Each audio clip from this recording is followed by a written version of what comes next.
fix my chair before I push that button. I'm Barbara. Welcome to the Flame and Fiber CoronaVlog.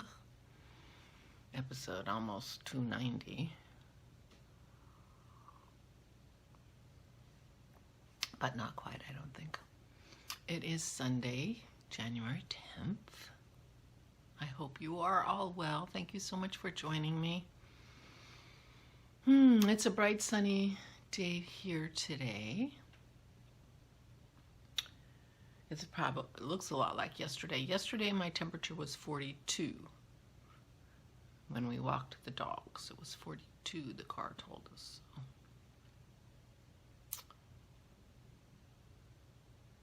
Crushed berries, I think, is my color for today. And today is Sunday, so Christy and I will have our craft night tonight, and I will be working on my bookshelf.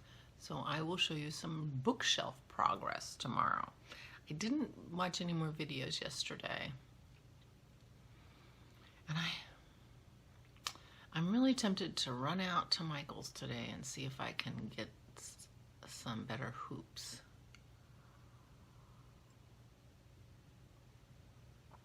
I was thinking I would place an order, you know, somewhere, but I didn't do that, so.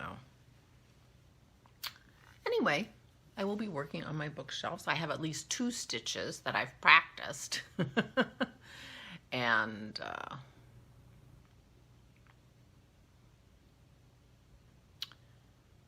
think I can wing a couple more. Maybe I'll watch a video before I get online with Christy and practice the long and the short. I think the long and the short, but I want to get some metal threads so I can do some decorating too. And if I find I don't have enough variety for my books, I can just, I did practice the stem stitch, and Christy's doing her bookshelf in stem stitch, so I can be a copycat and do my bookshelf in stem stitch. So yesterday, you know, went on and on about that cowl, and which wasn't bringing me joy, and it just felt like I was passing the time a little bit. And in the end, it was so silly to do that because it was the exact same stitch as my Francis wrap. I could have been making progress on my Francis wrap, and I was not. So that was silly. So I went upstairs and I was putting together my reds and pinks, which I have neither. I have neither red nor pink, really. But I do have a lot of burgundies and, you know, that in that color range, you know, so it qualifies in my mind, even though when you look, you know, get right down to it, I don't have any actual red. I do have a sweater quantity of pink. I have a gorgeous pink from the Crafty Toads, their color Joy, which is a beautiful, beautiful pastel, dark pastel pink. Not too dark. It's a bright pink. It's not exactly Barbie pink, but you know, it's a pink. There's no 2 ways about it. It's a great pink. But it's in their Cotton Eye Toad, and I had gotten it for a summer sweater, and I didn't think I wanted to knit a summer sweater, and I'm not sure I want a winter sweater out of Cotton Eye Toad. So anyway, I didn't throw that into the mix.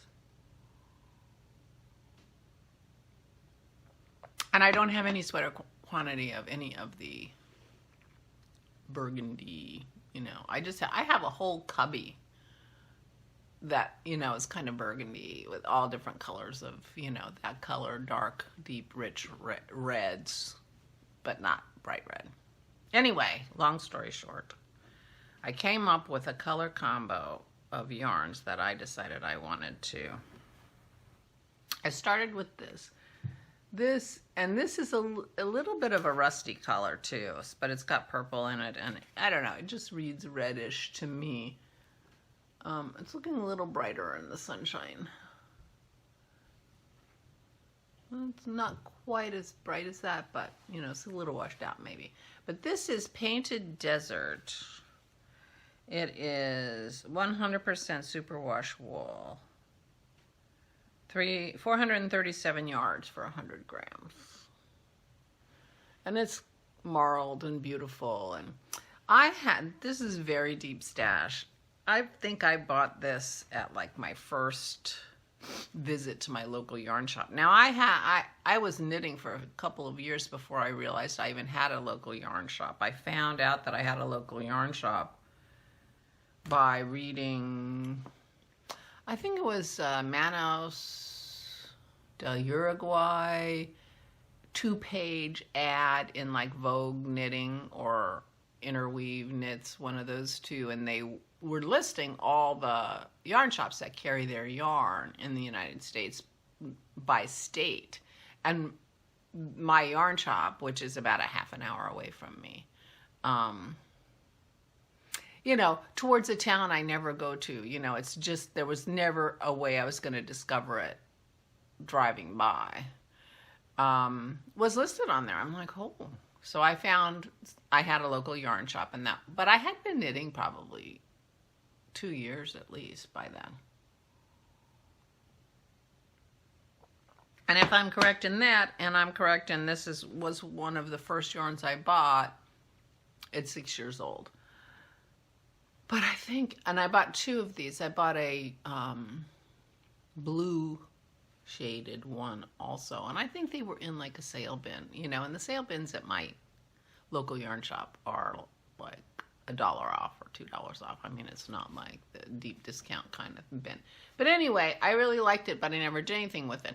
And I was looking for the blue one and I couldn't find it. And I might have given it away as a giveaway at some point, you know, because I've been doing this podcast for 4 years and it's starting to winnow down my deep stash.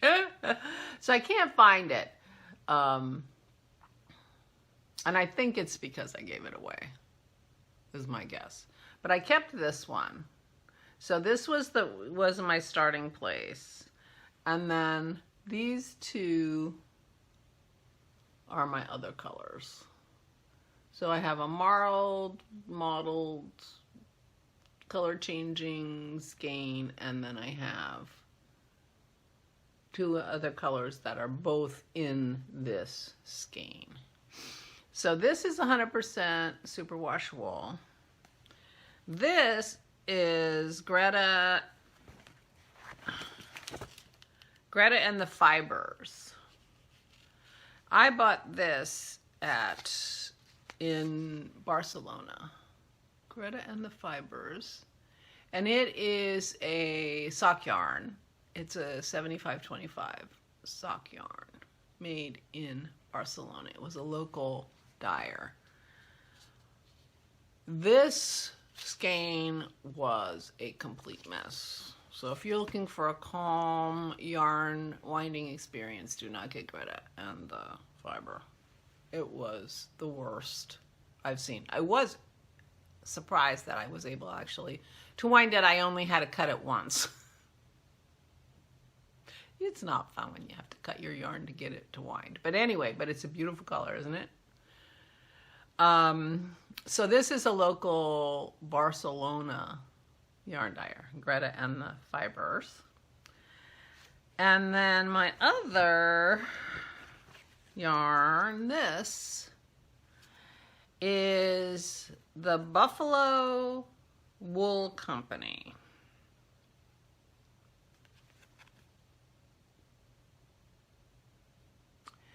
And this I got in my Yarn Box Luxe. So that's quite a few years ago now. So this is either 3 years or 4 years old is my guess. And it's a special Yarn Box Luxe edition. It is 50% bison down and 50% silk.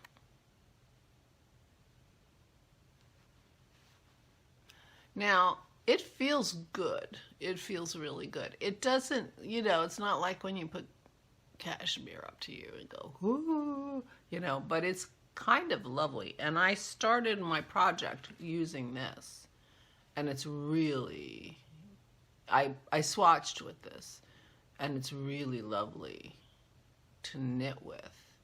And it has great stitch definition. I took my swatch out immediately and started using it, because now Yarn Box Luxe was $75. It came out every 3 months.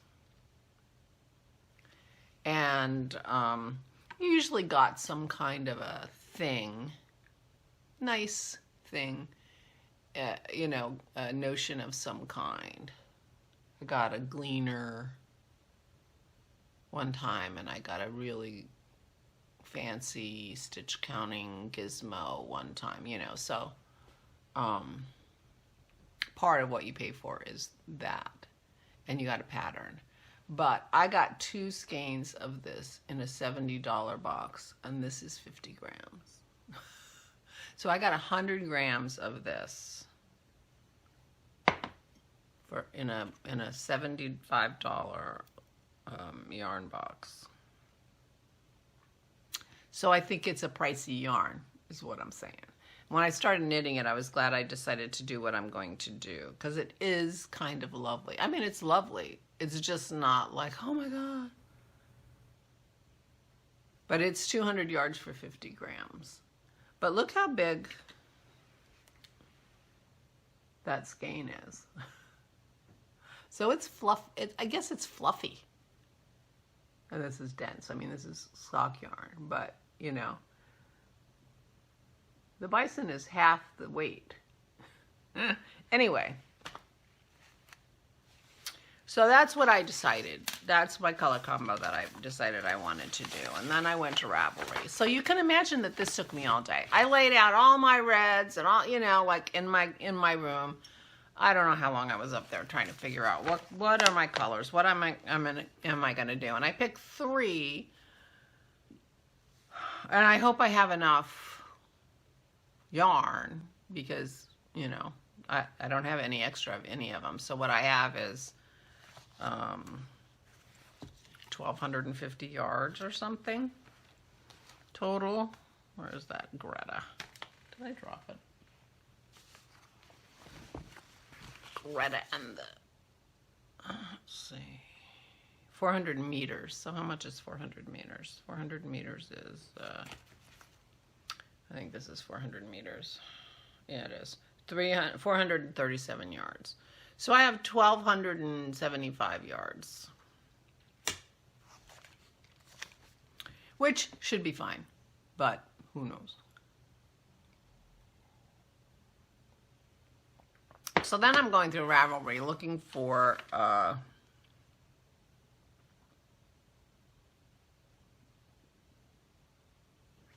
pattern. And I'm, you know, and that takes a long time when you don't really know what you want to do. But I came up with the Archer, which is a sweater that I've had my eye on for quite a while, and I thought it would be a little bit perfect. Now, this version has this blue and this color are striped, which I think is really, really cute. But that's not what I'm going to do. So I'm going to do the bison, this color. I'm going to do the sleeves and the bodice and around the neck, because I want to have that yummy yarn feel right up where you really feel the sweater on your body. And this is going to be the Painted Desert, the whole body. And then I think I'm going to put the purple, I'm going to fade the Painted Desert into the purple on the bottom, and I might fade these 2 at the bottom of the sleeves, so that the bottom of the sleeves and the bottom of the sweater are both the purple, because I do like the purple. And if I like the way it looks, I might put the purple. I was thinking of, this has like a braid here. I was thinking of doing the braid in the purple and doing the top of the thing in the purple too, because I think I do really like how these two colors go together, and then the body will just pull it all together. I think I should be able to do that braid in the purple. Anyway, that's what I decided to do. And you know how you buy a pattern and you don't really know what you're getting into? Well, when I bought this pattern, I'm like, oh my God. I kind of took one look at the pattern and decided, you know what, I'm going to read. I did. So I read for a few hours. I'm like, I do not have the brain power for this. But eventually I got intrigued and I put it down. I didn't get very far, as you can see. I cast on. This is my sweater. But this is the weirdest start to a pattern ever. Cast on X number of stitches. Tie a piece of waste yarn over the cast on edge, not over the needle. I'm not sure I did that because I'm not sure exactly what that means. X number of stitches from the end of each needle. That stitch, that thing you've just done indicates the right and left sides of the back neck. Working from the yarn markers outward, clip a locking stitch marker over the needle 4 stitches away from the marker and every 4 stitches. I'm like, oh, and break your yarn. When you do your cast on and break your yarn. I've never, it was the weird, I'm like, really? And break your yarn? Yeah, and knot the tails together to keep the last stitch firm. Anyway, so I'm ready to start knitting. But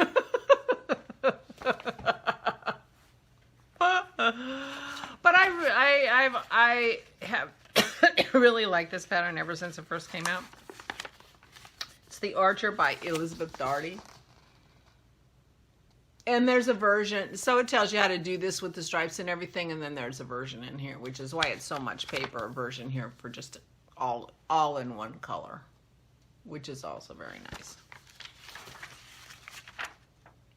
But anyway, so that's what I've decided to do. It's a bright, beautiful yarns, and it's a drop sleeve, drop shoulder sweater with an interesting arch. I hope it doesn't make me look too busty. This is a pretty A-line, but there are ways, you know, she gives you instructions if you don't want it too A-line. I'm not sure I want it too A-line. Anyway, these are my yarns. This is where I went. Not exactly red. I do have to think about adding some pinks and reds to my stash. So that's what I did, you know, I mean, and you know, you can just like go down the Ravelry rabbit hole and you can spend hours, which I did apparently, because that I cast on one row, but I did pick my yarns and I did read my pattern a little bit and have a little bit of an idea what I'm doing. And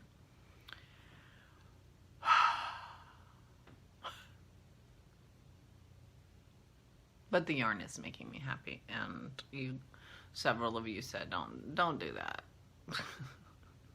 Find something bright and cheerful.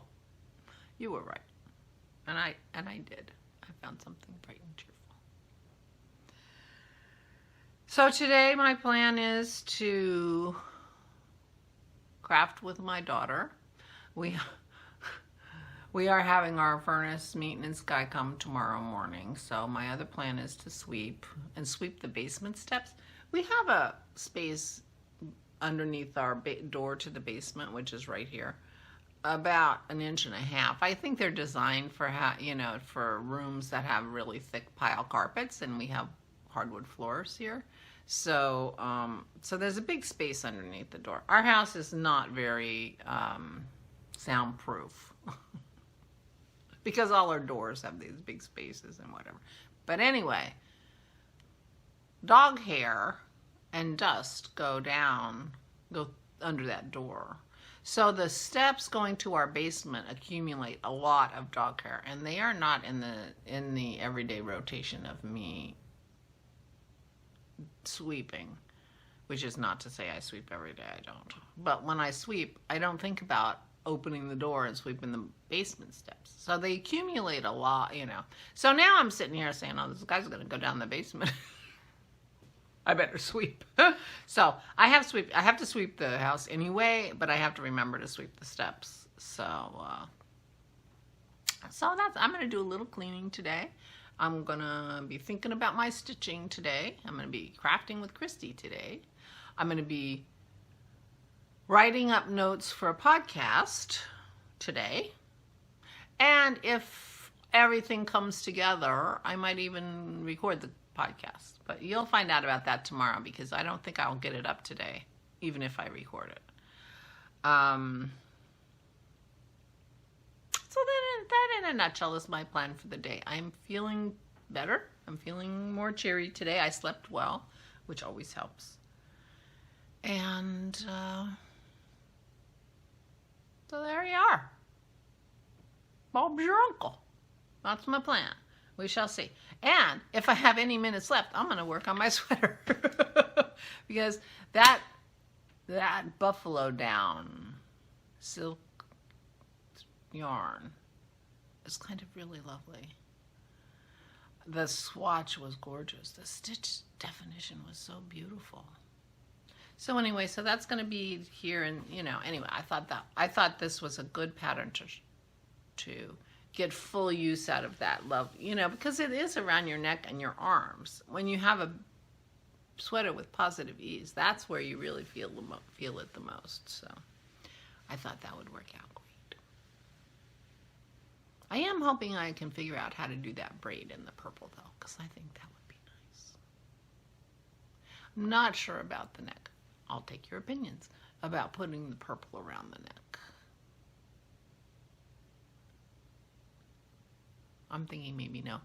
But it depends. I'm going to do the neck last. So if I end up doing the bottom of the sleeves purple, then I might do the neck purple too.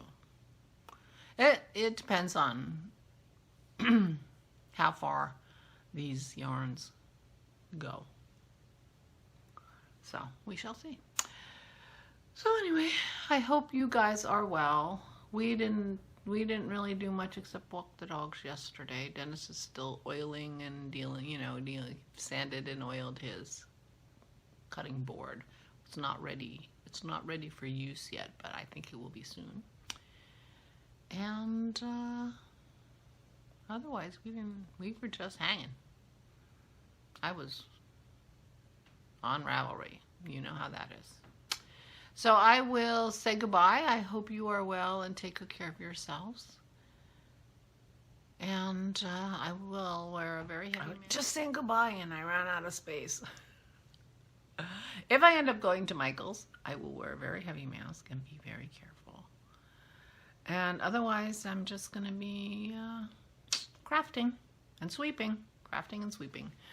So please take very, very good care of yourselves and be careful and stay safe and stay sane.